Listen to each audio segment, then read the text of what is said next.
Hello, and welcome back to another episode of So You Tried to Kill Yourself, and Now What? I'm your host, Olivia Catherine. Let's be honest for a moment, okay? Some days it truly feels impossible to function. And when those days hit, you're gonna need a plan. I want to be honest with you. I was about this close to not recording this episode. Not because I didn't want to, okay? But because my seasonal affective disorder, or SAD, it has been kicking my ass lately. Hard. And it's wild because I knew it was coming. Fall onset SAD hits me literally every year, and yet somehow it still manages to catch me off guard like an unexpected plot twist in a bad movie. And honestly, it's been brutal. Here's what's been going on in my brain and body lately. I've had the lowest energy levels. I'm talking like zombie fueled by caffeine in a dream. Persistent sadness, no matter what I do, it's just there and I can't tell you why. Sleep disturbances. Look, as a narcoleptic, I miss sleeping, okay? Changes in my appetite. My binge eating disorder has been on overdrive. And I've been craving carbs like you have no idea. I swear I've gained like 10. And let's not forget the social withdrawal. After dropping last week's episode, I basically went radio silent on all of my socials. The thought of talking to anybody, no thank you. And fatigue. Seriously, I'm a zombie at this point. I also had trouble concentrating. Like, I can barely focus on anything and everything. And lastly, we have those passive suicidal thoughts. Now, let me be perfectly clear. I didn't have a plan or actually want to die, but I did catch myself neglecting my self-care in small but alarming ways. And if you're wondering what passive suicidal thoughts look like, here's a reality check. Not looking when crossing the street. Not doing up your seatbelt when you're in the car. Or maybe it's that you smoked so much weed you damn near perma-fried your fiancé. Yep, that's where I was at, and the truth is, I didn't even have the energy to acknowledge it. And quite honestly, I didn't even have the emotional capacity to even look at the outline of this episode, let alone communicate with my fiancé about how I wanted him to be a part of it. You see, if you joined me last week, you'll know that this episode was supposed to be about relationships after an attempt. But the truth is, I needed this episode for myself this week. I almost let my own mental health struggles silence me. But that right there, that's the entire reason I created this podcast. Imagine if this was a book and I just stopped writing. Spoiler alert, that's kind of how we got here. So let's talk about what actually happened the day that I was supposed to record this episode.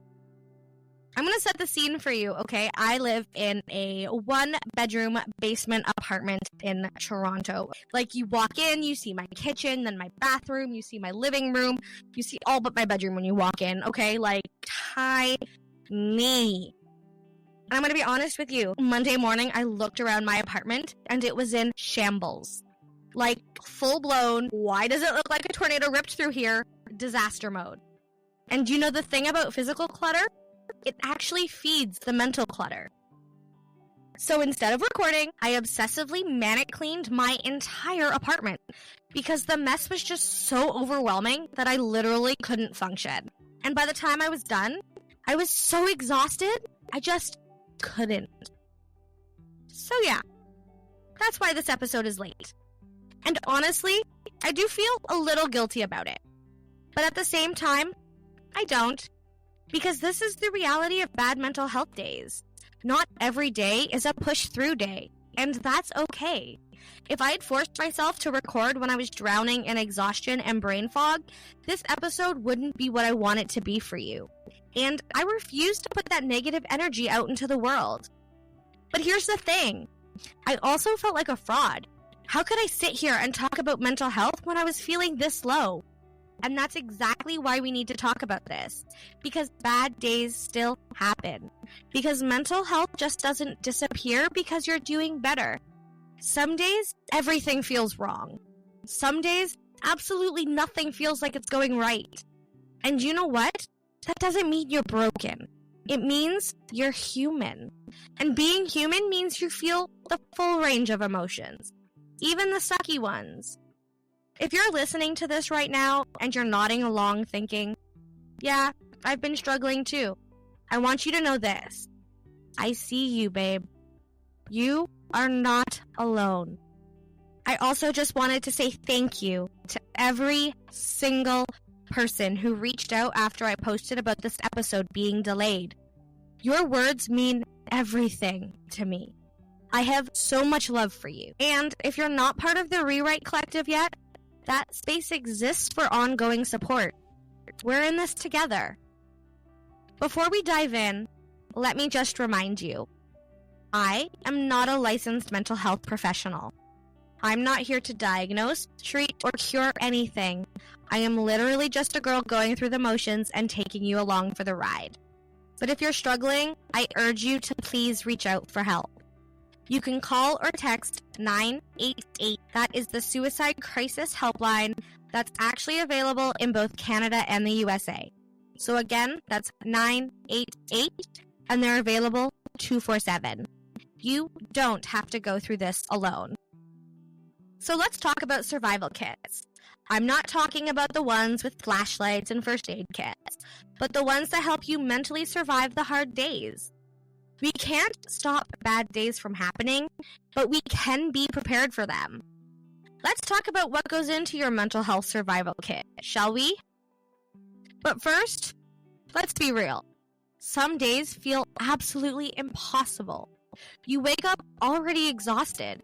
Everything feels too loud, too heavy, too much. The simplest tasks like showering, eating, or even replying to a text, suddenly they feel like climbing a mountain with no end in sight. And worst of all, you know what might help, but you can't seem to do any of it. Why does this happen? Let's break it down. Let's start with the science behind it. So, first off, when you're deep in depression, anxiety, or sheer exhaustion, your brain isn't thinking about thriving. It's just trying to keep you alive. Long-term goals? Self-care? Forget about it. Your brain is running damage control. On bad days, even the simplest choices, what to wear, what to eat, how to respond to a message, truly feel overwhelming. When your brain is overloaded, it just freezes. And on that note, have you ever sat there knowing that you should get up and do something, but just feeling completely incapable? That's your nervous system getting stuck. Instead of fight or flight mode, your brain decides to pick freeze. And then suddenly, hours pass, and you're still on the couch. And then let's get into the emotional side, because usually it starts with the shame spiral. You're probably thinking, well, I just wasted the whole day. I should have done more. Why can't I just push through like everyone else? It's true. Shame makes the hard days even harder. It convinces you that struggling is failing. And you know what's really frustrating? Knowing that fresh air, movement, or even a decent meal could help, but feeling completely incapable of doing those things. It's like watching yourself struggle from the outside, screaming at yourself to just do it, but your body is unable to move. And the truth is, every bad day carries the same terrifying question. What if this means I'm backsliding? What if it never gets better? And that fear alone can keep you stuck. And this is exactly why having a pre-made survival kit can make all of the difference. Because when your brain is shutting down, you don't need to figure out what to do next. You just reach for the tools you've already set up for yourself. Some days, no matter how much you want to be productive, positive, or even just functional, it's not happening. Your brain feels like static. Your body is weighed down, and even the simplest tasks feel like mountains. And I know because I've been there. Hell, I was just there this past week. When you're in that place, I know, logic does not help. You can know all of the tools, have all of the coping skills, and know all of the things that should help, but actually using them, that feels impossible. And that's where a survival kit comes in. It's not about fixing the bad days, it's about getting through them in the easiest ways possible. It's about having pre-made decisions, so when your brain is shutting down, you don't have to think. You can just follow a plan. So let's talk about building your personal mental health survival kit. Because when the bad days hit, the last thing you need is to feel lost and alone. Olivia, what is a survival kit? You're probably asking. Well, babe, it is the same as our toolbox. #pack your kit.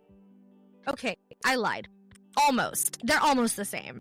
This one is actually a pre-made list or a set of tools that you can turn to when everything feels like it's too much. It literally removes the need for you to think, and it helps you focus on action.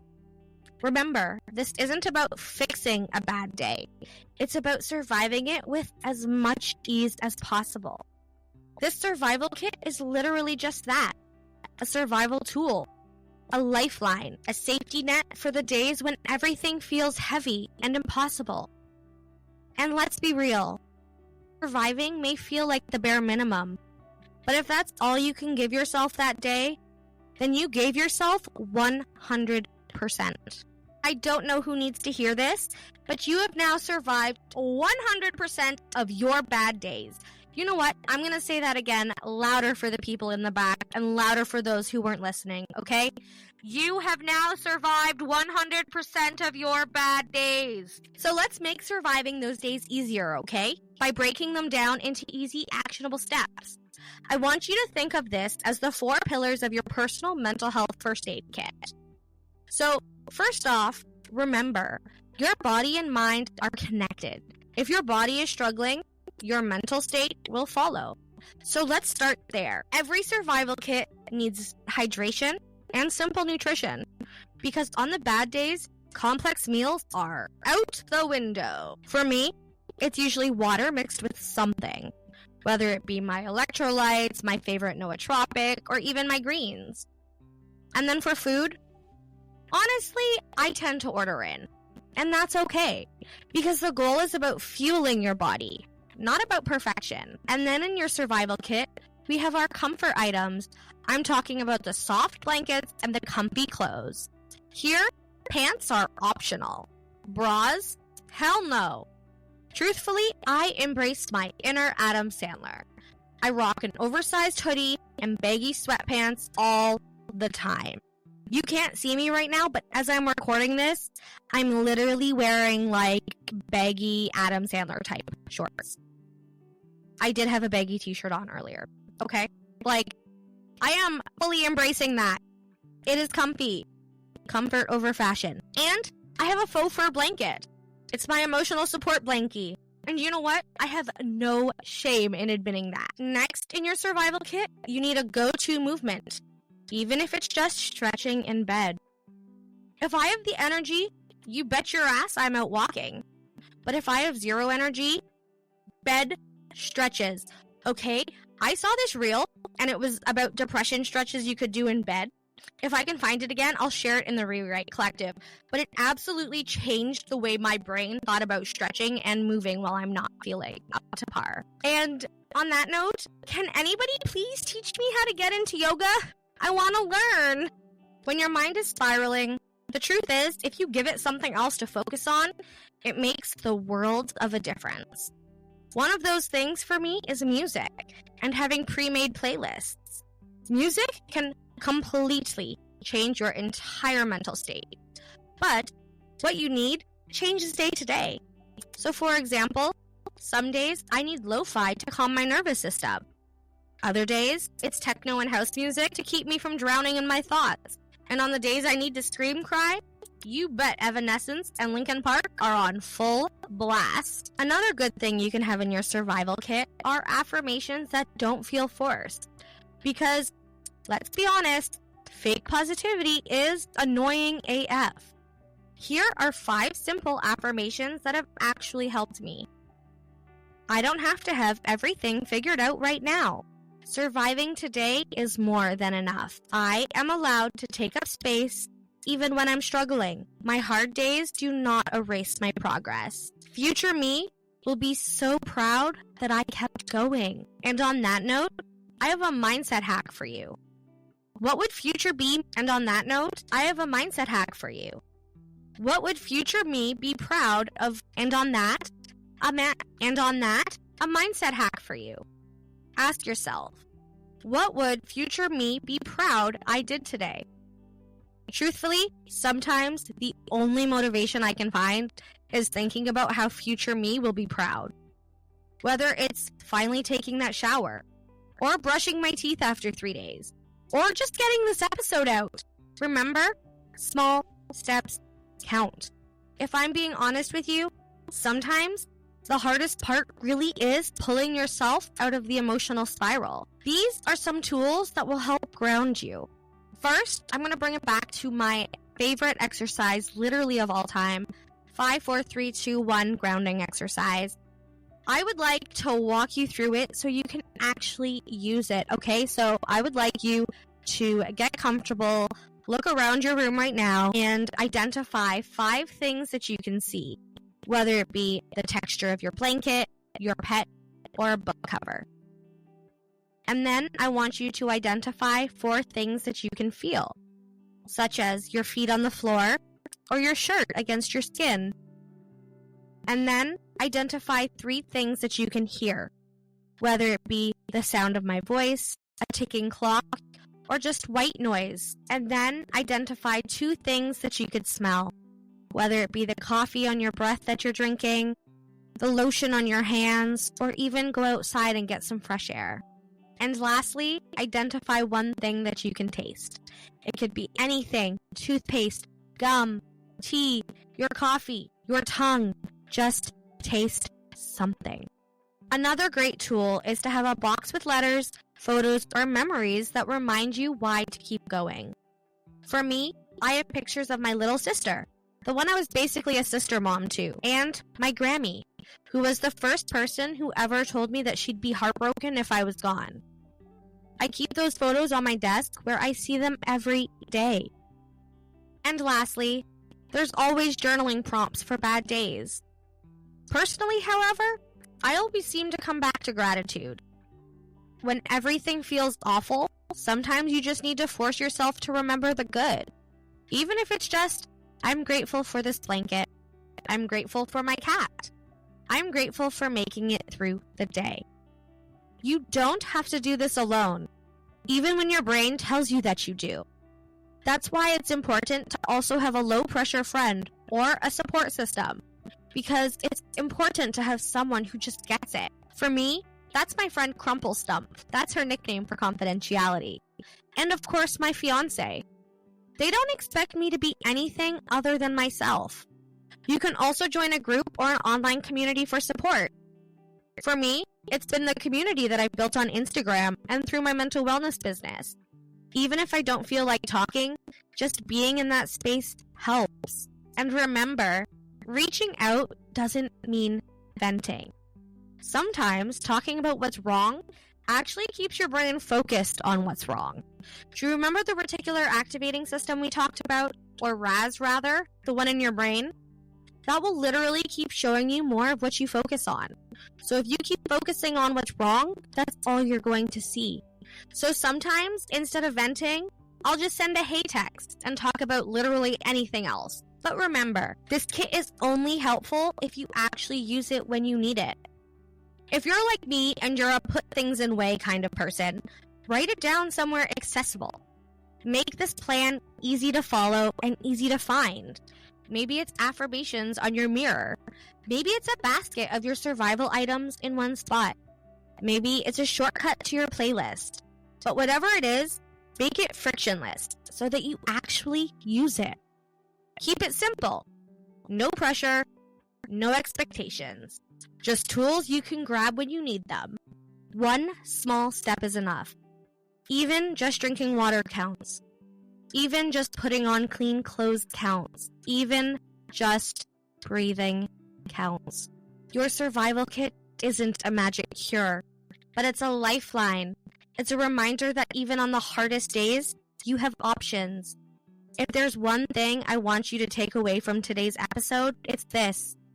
You don't have to have it all figured out to keep going. Bad days will happen. You'll have days where you feel like a shell of yourself, where everything feels too heavy, and where the idea of self-care just feels exhausting. But that doesn't mean you're failing. Having a mental health survival kit doesn't magically make those bad days disappear, but it does give you a game plan for when they hit.